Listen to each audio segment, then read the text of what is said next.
She called in the middle of the rain, just asked if I could drive her home. I told myself it was nothing, just a favor. But the moment she sat beside me, her eyes tired yet gentle, the world outside blurred, and all I could think was how someone so strong could sound that fragile when she whispered, "Thank you. You're the only one I can count on." It was one of those nights that felt heavier than usual, the kind where rain doesn't just fall, it hums against the windows like a quiet ache. I had music playing low, something soft and aimless, while the city outside drowned in mist. I remember thinking how peaceful it was, the kind of peace that usually means nothing's about to happen. Then her name appeared on my phone. For a second, I just stared at the screen. We didn't talk often. She wasn't someone who called for small things. And when she did, her voice always carried that calm control that made everyone around her listen. But that night, when I answered, her tone was different, thinner, quieter, as if she'd been holding her breath for too long. "Are you busy?" she asked. I wasn't, and even if I had been, I would have said no. Her car had broken down after a late meeting. She sounded apologetic, almost embarrassed, like she hated needing anyone's help. I told her I'd be there in 10 minutes, grabbed my keys, and stepped out into the rain. The streets shimmered under streetlights, slick and empty. I could hear the tires slicing through puddles, the faint rhythm of wipers keeping time with my heartbeat. I didn't know why I felt nervous.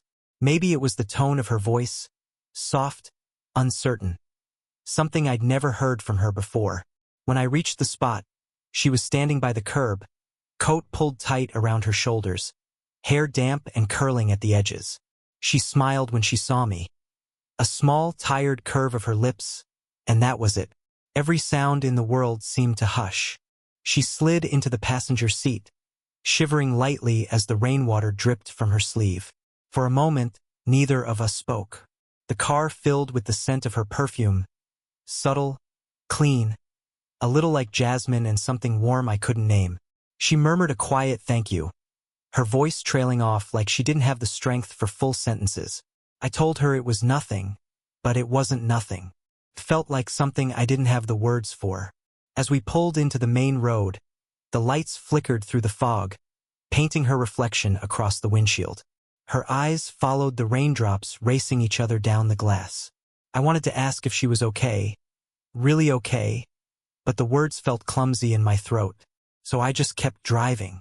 The wipers whispered their steady rhythm, and for a long stretch of road, the only sound between us was the rain. Still, it didn't feel empty. It felt like the kind of silence that understands you, the kind that speaks louder than comfort ever could. That's when it first hit me, the strange pull in my chest.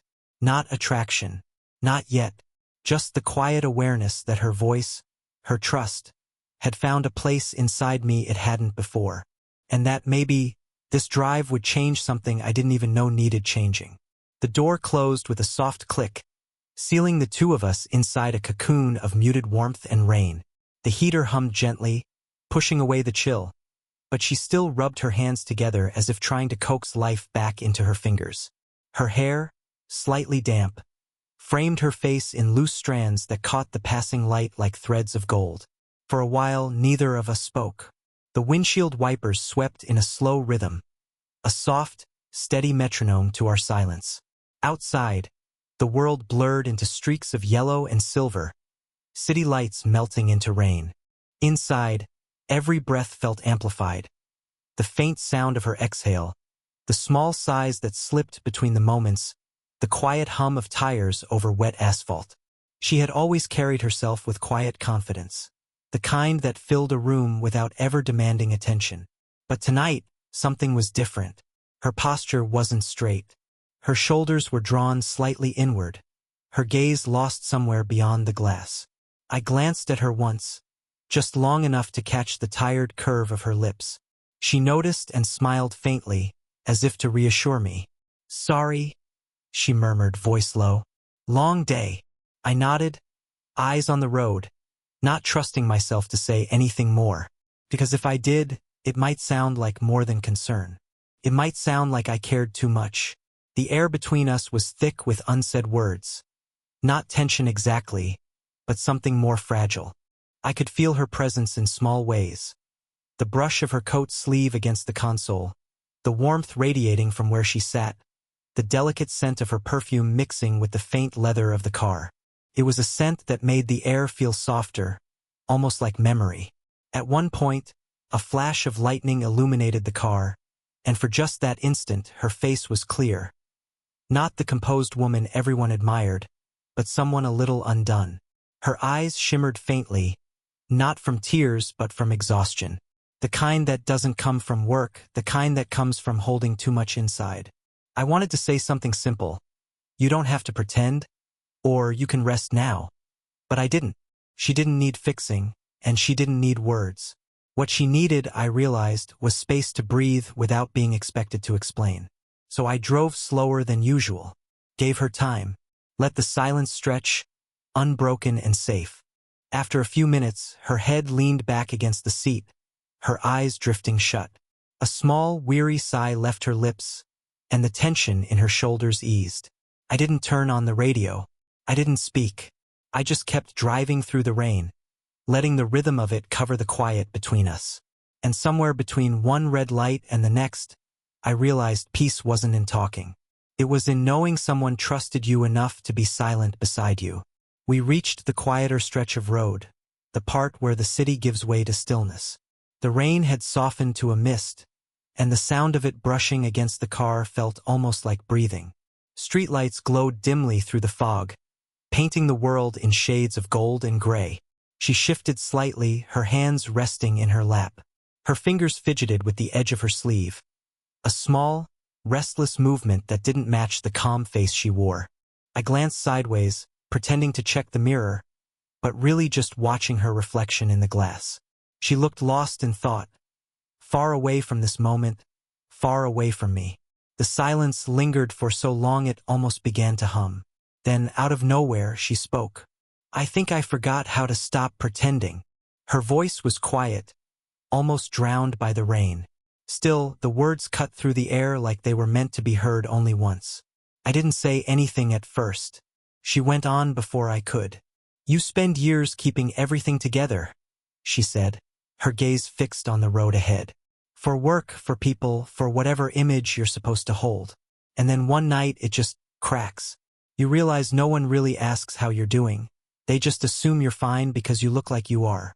Her voice wavered, only slightly, but I caught it. I kept my eyes on the road. You don't have to be fine right now.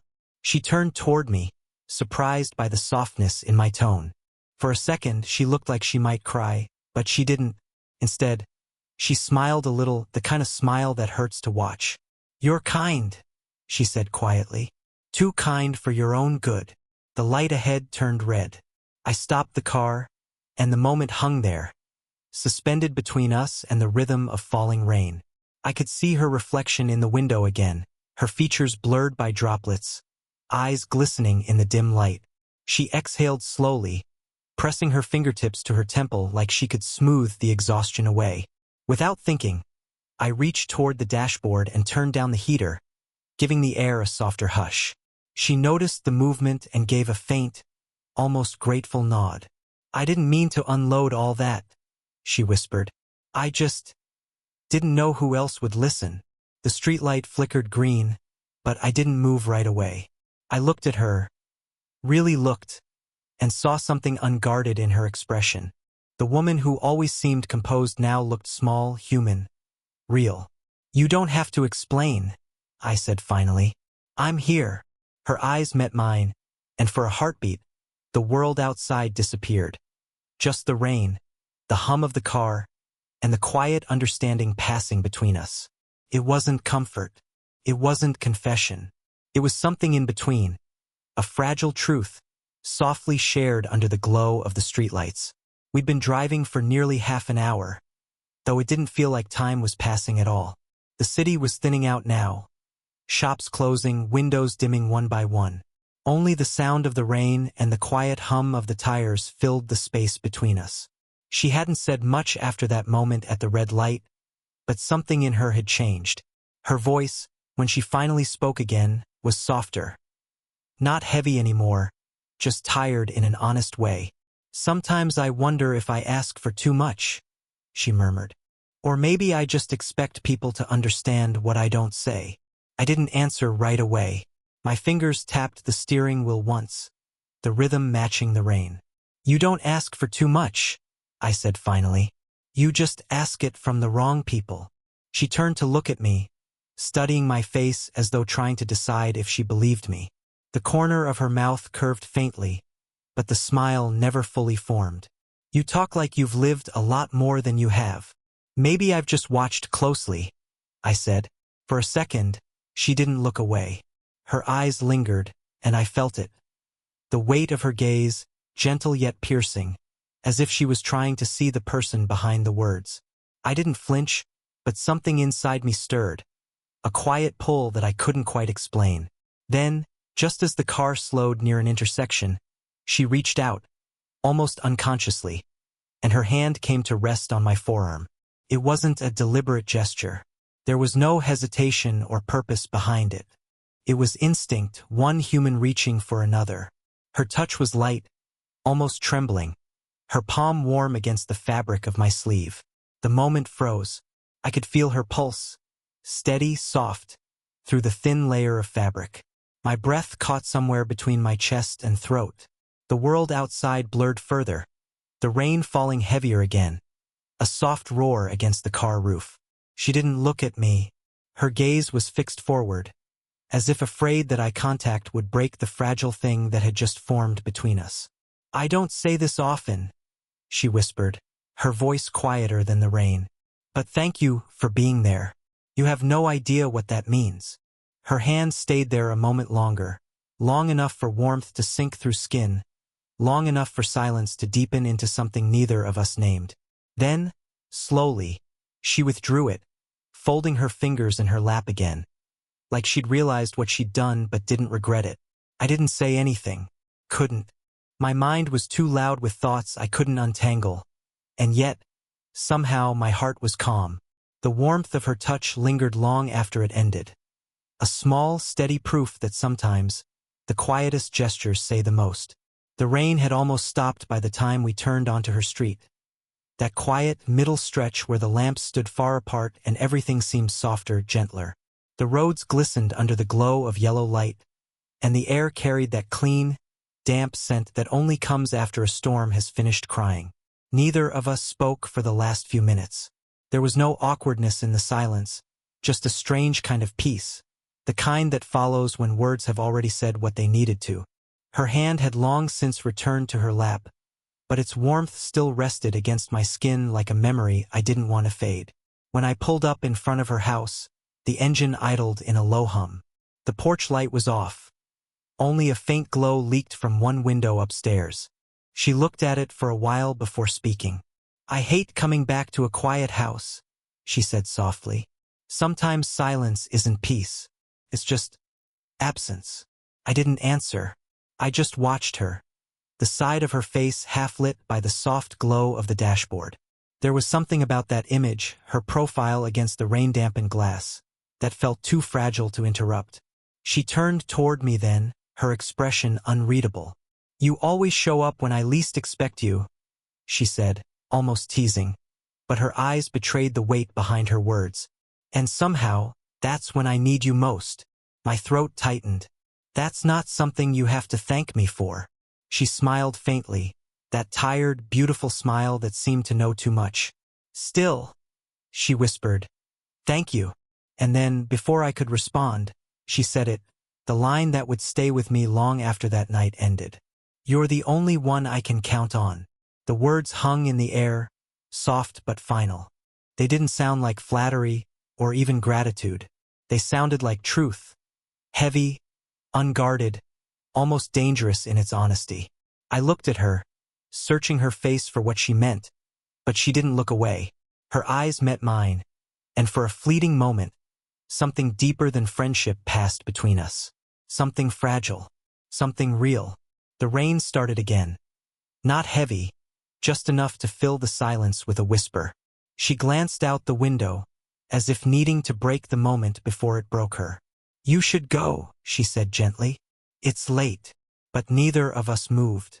For a few endless seconds, all that existed was the soft hum of the engine, the faint mist on the glass, and her nearness.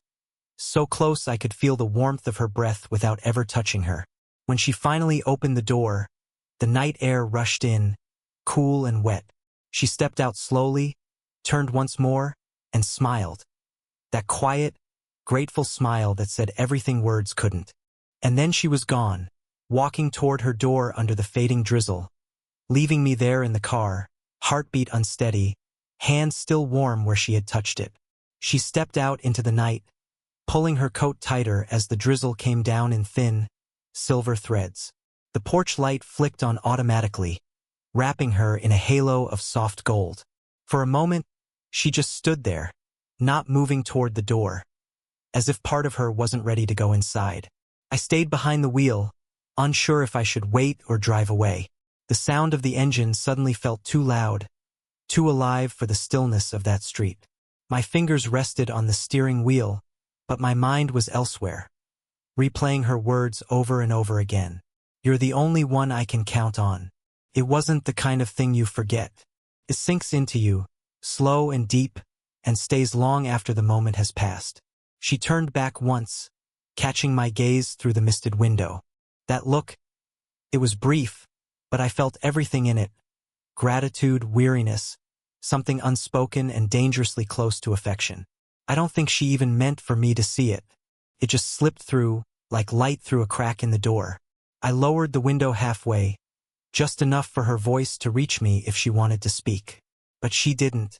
She only smiled faintly, that same smile she'd given me when I first arrived, only softer now, less guarded.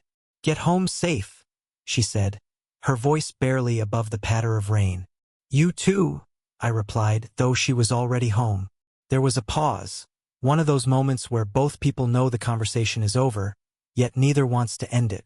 She hesitated by the door, brushing a wet strand of hair from her cheek.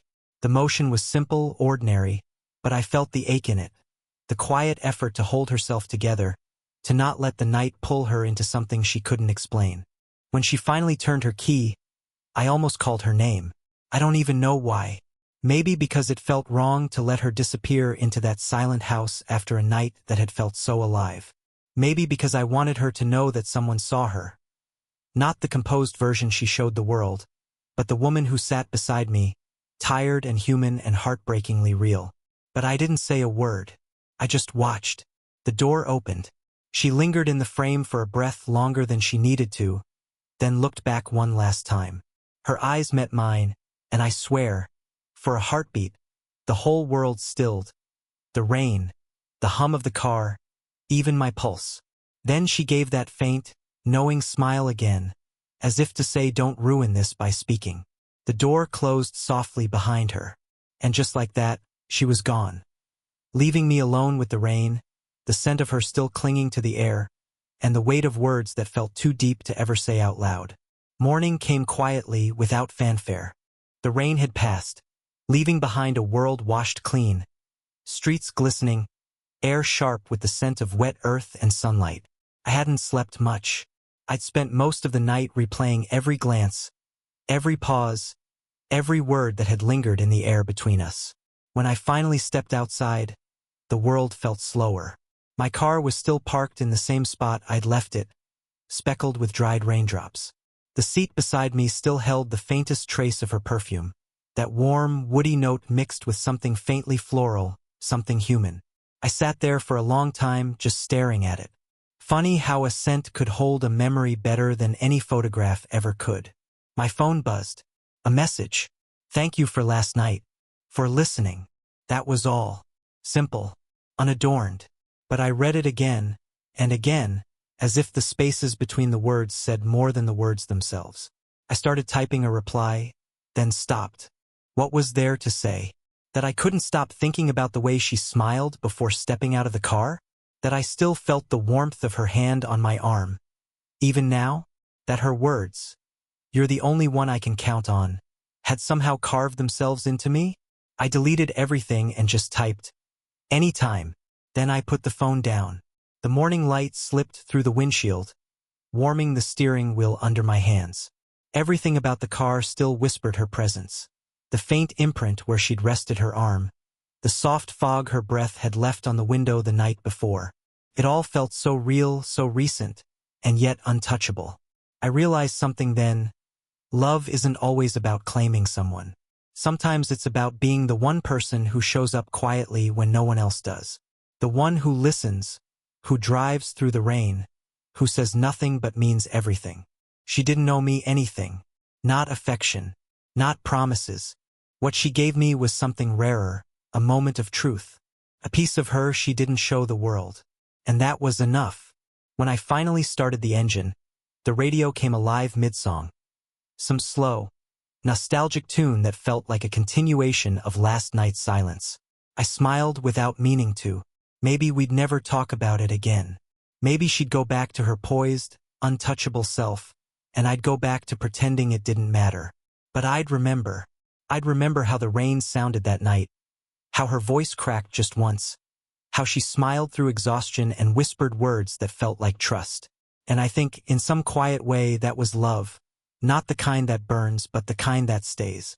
Soft, steady, unspoken,